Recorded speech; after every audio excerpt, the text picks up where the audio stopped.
ओम शांति। पत्नी पति से पहले क्यों चली जाती है, यह सच हर पति पत्नी को जानना चाहिए।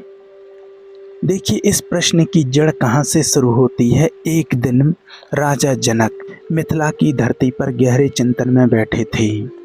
राजमहल में सब कुछ था, फिर भी उनके मन में एक प्रश्न बार बार उठ रहा था। उन्होंने देखा कि संसार में अनेक बार ऐसा होता है कि पत्नी पति से पहले इस संसार से विदा हो जाती है। कहीं पति पहले जाता है, कहीं पत्नी। पीछे रह जाने वाला व्यक्ति दुख शोक और अकेलेपन में डूब जाता है।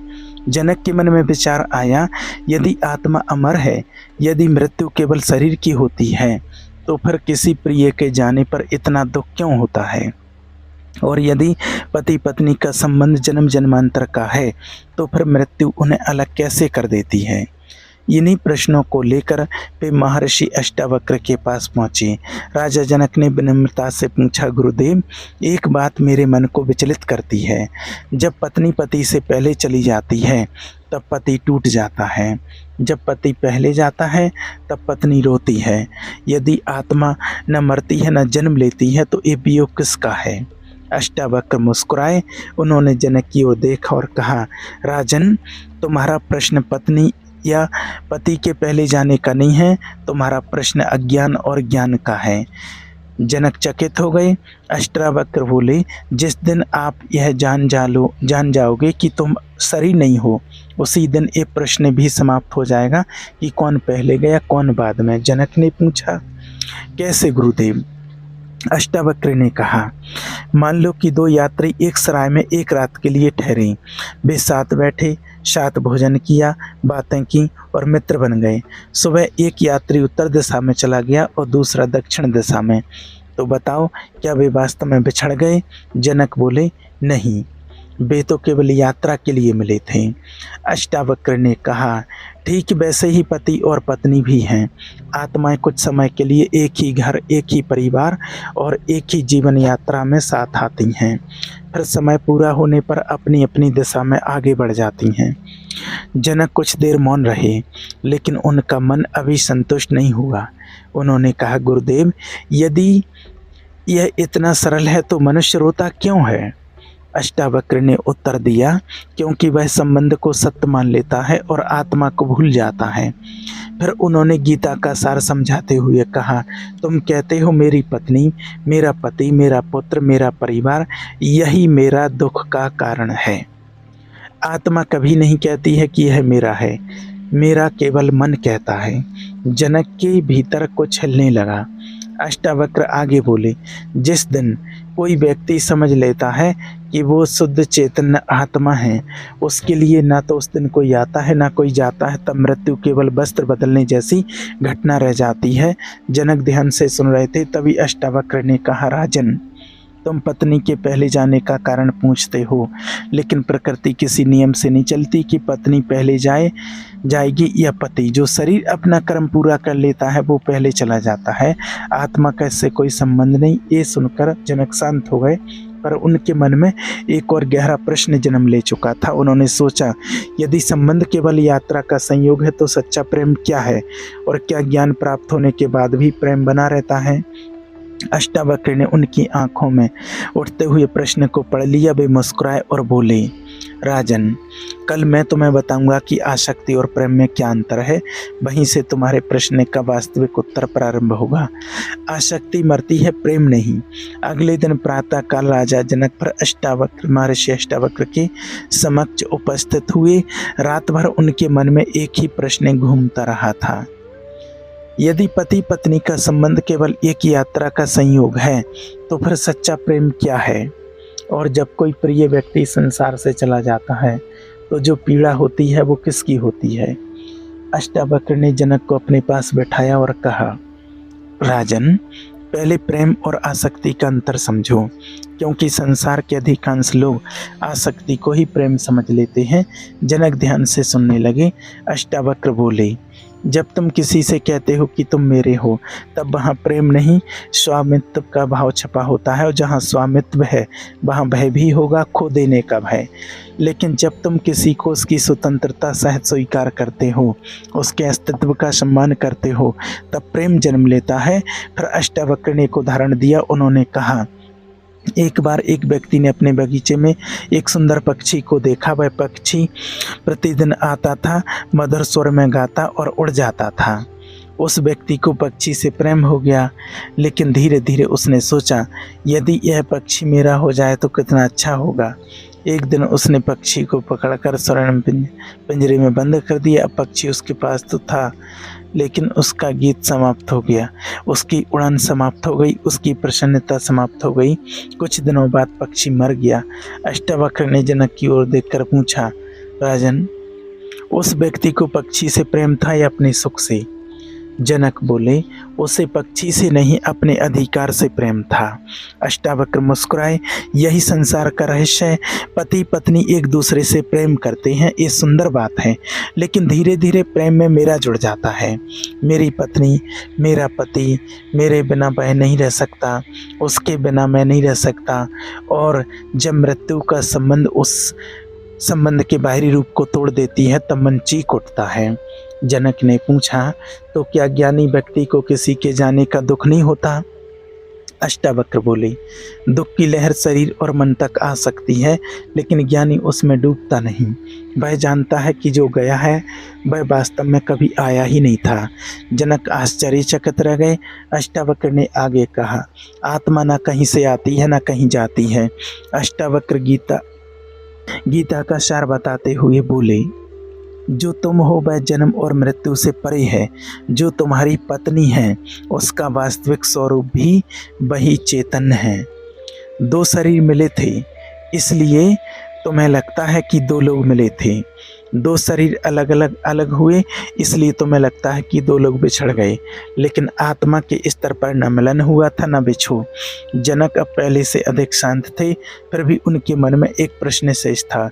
उन्होंने पूछा, गुरुदेव, यदि आत्मा कभी अलग नहीं होती है तो फिर मृत्यु के बाद मिलने की इच्छा क्यों रहती है? अष्टावक्र ने गंभीर होकर कहा, क्योंकि मनुष्य स्मृतियों को पकड़कर बैठा रहता है। मन अतीत को छोड़ना नहीं चाहता, वो चाहता है कि जो सुखों से मिला था वो सदा बना रहे। लेकिन संसार परिवर्तन का नाम है। जो बदलने वाली वस्तु को स्थायी मानता है वही दुख पाता है। इतना कहकर अष्टावक्र मौन हो गए। जनक की आंखें बंद थीं। उनके भीतर पहली बार शायद यह बोध जन्म ले रहा था कि शायद मृत्यु समस्या नहीं है, बल्कि मृत्यु के प्रति उनकी समझ अधूरी है। उन्हें लगा कि प्रश्न पत्नी पहले क्यों गई इसका नहीं है, प्रश्न ये है कि मैं कौन हूँ जो उसके जाने पर दुखी हो रहा हूँ। और यही प्रश्न उन्हें आत्मज्ञान के अगले द्वार तक ले जाने वाला था। मृत्यु किसकी होती है? अगली सुबह राजा जनक पहले से भी अधिक उत्सुक होकर के महर्षि अष्टावक्र के आश्रम पहुँचे। अब उनके मन में केवल एक ही प्रश्न था, मृत्यु के समय वास्तव में क्या होता है? अष्टावक्र ने जनक को देखा और बोले, राजन, जब तक मनुष्य स्वयं को शरीर मानता है तब तक मृत्यु उसे सबसे बड़ा भय लगती है, लेकिन जो स्वयं को आत्मा जान लेता है उसके लिए मृत्यु केवल एक परिवर्तन है। जनक ने पूछा, क्या मृत्यु के समय आत्मा को पीड़ा होती है? अष्टावक्र मुस्कुराए। पहले ये बताओ, जब तुम पुराने वस्त्र उतार कर नए पहनते हो तो क्या तुम्हें पीड़ा होती है? नहीं गुरुदेव, क्योंकि तुम वस्त्र नहीं हो। उसी प्रकार आत्मा को भी कोई पीड़ा नहीं होती है, क्योंकि वह शरीर नहीं है। फिर अष्टावक्र ने उनको एक कथा सुनाई। उन्होंने कहा, एक बार एक अभिनेता रंगमंच पर राजा का अभिनय कर रहा था। नाटक समाप्त हुआ तो उसने राजा के वस्त्र उतारे और अपने घर चला गया। बताओ, क्या वास्तव में राजा मर गया? जनक बोले, नहीं, केवल उसका अभिनय समाप्त हुआ है। अष्टावक्र ने कहा, यही शरीर की मृत्यु है। जिसे तुम मृत्यु कहते हो वह आत्मा का अंत नहीं, केवल एक भूमिका का अंत है। जनक गहरे विचार में डूब गए। कुछ क्षण बाद उन्होंने पूछा, लेकिन गुरुदेव, यदि ऐसा है तो किसी प्रियजन के जाने पर हृदय क्यों टूट जाता है? अष्टावक्र बोले, क्योंकि मन शरीर को ही व्यक्ति मान लेता है। जब पत्नी सामने दिखाई देती है तब तुम कहते हो वह है। जब वही शरीर दिखाई नहीं देता है तब तुम कहते हो कि वह चली गई, लेकिन जो उसके भीतर चेतना थी वो कहाँ गई? जनक मौन रहे। अष्टावक्र ने उत्तर दिया, वही कहीं नहीं गई है। आकाश कहीं नहीं जाता है, केवल बादल आते और जाते हैं। उसी प्रकार आत्मा स्थिर है, शरीर आते और जाते हैं। फिर अष्टावक्र ने अपनी आंखें बंद की और कहा, राजन, कल्पना करो कि समुद्र में हजारों लहरें उठ रही हैं। एक लहर दूसरी से कहे, मैं अलग हूँ, तुम अलग हो। लेकिन जब लहर शांत हो जाती है तब क्या वो समुद्र से अलग रहती है? नहीं गुरुदेव, क्योंकि वो तो कभी अलग थी ही नहीं। अष्टावक्र बोले, यही आत्मा का रहस्य है। पति और पत्नी दो लहरों की तरह दिखाई देते हैं। शरीर के स्तर पर वे अलग हैं, लेकिन चेतना के स्तर पर वे सदैव एक ही महासागर के अंश आत्माएं हैं। जनक के हृदय में एक नई शांति उतरने लगी, लेकिन तभी उन्होंने एक और प्रश्न पूछा, यदि आत्मा एक ही है तो फिर कर्म और संबंधों का क्या अर्थ है? हम किसी विशेष व्यक्ति से ही क्यों जुड़ते हैं? अष्टावक्र ने कहा, यह प्रश्न गहरा है राजन। जब तक मन और कर्म सक्रिय है तब तक जीवन में अनेक संबंध बनते हैं। कुछ लोग थोड़े समय के लिए आते हैं, कुछ लंबे समय तक साथ रहते हैं, लेकिन आत्मज्ञानी ये जानता है कि हर संबंध एक पाठ है, कोई स्थायी बंधन नहीं। पत्नी का साथ, पति का साथ, माता पिता, संतान, ये सब आत्मा को अनुभव देने वाले माध्यम हैं। जब अनुभव पूरा हो जाता है तब जीवन आगे बढ़ जाता है। जनक ने पहली बार महसूस किया कि शायद वे अपनी पत्नी को खोए नहीं हैं, वे केवल उस रूप को खो बैठे हैं जिसे वे पत्नी कहते थे। तभी अष्टावक्र ने अंतिम वाक्य कहा, राजन, मृत्यु से मत पूछो कि कौन पहले गया। अपने भीतर देखो कि जो देख रहा है क्या वो कभी जाता है? सुनते ही जनक गहरे मन में डूब गए। उनके भीतर एक नई जिज्ञासा जन्म ले चुकी थी। अगर मैं शरीर नहीं हूँ और शरीर नहीं हूँ तो वास्तव में मैं शरीर नहीं हूँ, मन नहीं हूँ, तो आखिर मैं कौन हूँ? और अब अष्टावक्र उन्हें उस अंतिम रहस्य की ओर ले जाने वाले थे जिसे जान लेने पर जन्म और मृत्यु दोनों के भ्रम टूट जाते हैं। राजा जनक अब प्रतिदिन महर्षि अष्टावक्र के पास आने लगे थे। पति, पत्नी, मृत्यु, बिछो और आत्मा के विषय में बहुत कुछ सुन चुके थे, लेकिन उनके भीतर अब एक ही प्रश्न शेष था, यदि मैं शरीर नहीं हूँ, मन नहीं हूँ, तो मैं कौन हूँ? एक दिन प्रातःकाल अष्टावक्र उन्हें नदी के किनारे ले गए।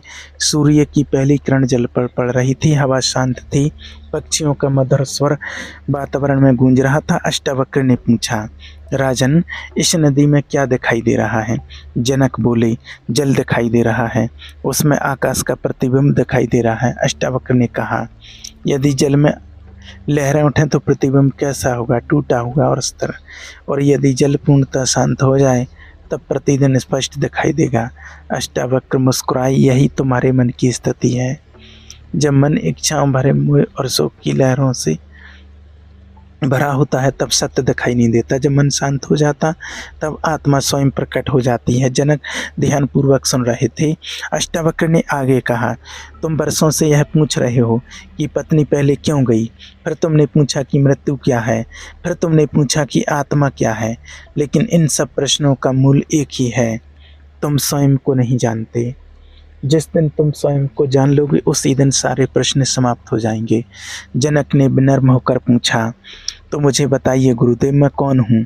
अष्टावक्र ने शांत स्वर में कहा, तुम वह नहीं हो जो जन्मा था, तुम वह नहीं हो जो वृद्ध होगा, तुम वह नहीं हो जो एक दिन मृत्यु को प्राप्त होगा, तुम शुद्ध साक्षी हो। शरीर बदलते हैं, विचार बदलते हैं, संबंध बदलते हैं, लेकिन जो इन सब परिवर्तनों को देख रहा है वो कभी नहीं बदलता। फिर उन्होंने अष्टावक्र ने गीता का सार सुनाया कि न तुम पृथ्वी हो, न जल, न अग्नि, न वायु, न आकाश, इन सब के साक्षी रूप में स्थिर चैतन्य ही आपका वास्तविक रूप है। इतना सुनते ही जनक की आंखें बंद हो गईं। उनके भीतर वर्षों से जमा शोक जैसा बहकने लगा। उन्हें अपनी पत्नी की याद आई। पहले जहाँ स्मृति के साथ पीड़ा आती थी, अब वहाँ करुणा और कृतज्ञता थी। अब उन्हें समझ में आ गया कि पत्नी कहीं खोई नहीं थी, जिस चेतना से वे जीवित थे शरीर का साथ समाप्त हुआ था, आत्मा का नहीं। कुछ देर बाद जनक ने आंखें खोली। उनके चेहरे पर एक अद्भुत शांति थी। उन्होंने अष्टावक्र के चरणों में प्रणाम किया और कहा, गुरुदेव, अब मैं समझ गया हूँ। प्रश्न यह नहीं था कि पति पत्नी से पहले क्यों चली जाती है, पत्नी पति से पहले क्यों चली जाती है, या पति पत्नी से पहले क्यों चला जाता है।